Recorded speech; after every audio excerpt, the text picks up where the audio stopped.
In this video I'm going to be discussing for loops in PHP. Now with a for loop the structure is slightly different to a while and a do while loop in the sense that initially this would be the structure. So we'd use the for word here, and then we'd have a bracket, and then we'd have our sort of block here with our text. So I'm going to say this and I'm going to break. Now the main difference is with a for loop, interestingly, we have several expressions inside. So the first expression is declaring the variable, or rather assigning a value to the variable that you're going to use for the loop's counter.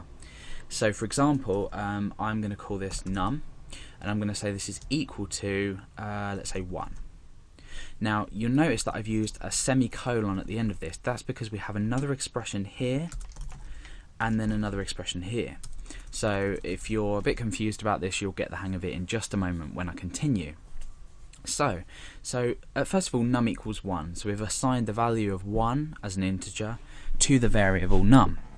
Now the next thing we want to do is the condition. So the condition, this is the assignment of the variable. Now we're doing the condition. So we're saying this loop, the block is going to run as long as num is smaller than or equal to 10. Okay, so we're starting at 1, and as long as the number is smaller than, so as long as this value here is smaller than or equal to 10, continue to run this block. Now the last thing is the increment, decrement, or whatever goes on in this last expression. So I'm going to say num plus plus.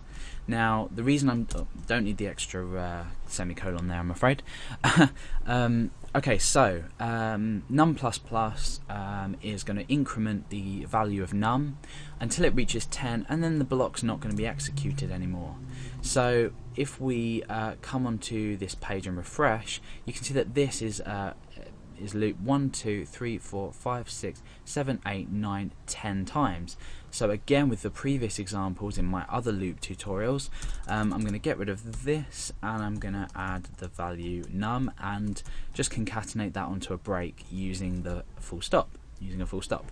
So now I can refresh and you can see we're going from 1 up to 10. Now the way this loop works is I've already explained the assignment of the variable, the comparison here, and then the increment, or in fact decrement. If we were to start, say, this at 10 and end this at 1, we've essentially now simply just reversed the order. So, sorry, that needs to be greater than or equal to 1, obviously, because we're counting backwards. So that's 10 to 1 now.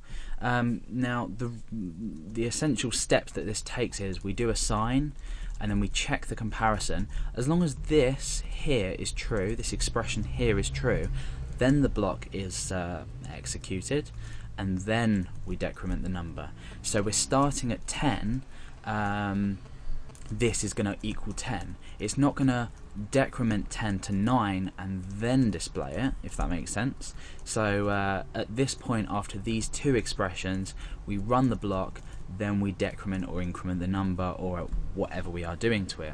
So we could say, for example, if we wanted to count our 2 times table, we could start the number at 2. Let's say we wanted to go up to 20. We create that smaller than or equal to 20. So obviously 20 is divisible by 2, so we can say that it's smaller than or equal to. And then we're going to say num equals num plus 2. We can squeeze that together just so it's easier to read. So num equals num plus 2. Now what we're doing is we're starting at 2. Remember, we execute these two first. So num here will equal 2. Then we'll add 2, so that will equal 4, and then 6, then 8. So essentially what we're doing now is we are reproducing these 2 times tables, so 2, 4, 6, 8, 10, 12, 14, 16, 18, up to 20. You can do the same with, let's say, the I don't know, we could say the 10 times table up to 200, and then each time we'd be adding 10. So it just makes logical sense the way we lay it out. So we've gone all the way up to 200 with the 10 times table. So you can see how in a real life example this could actually be useful depending on your desired result. But that is essentially for loops in PHP.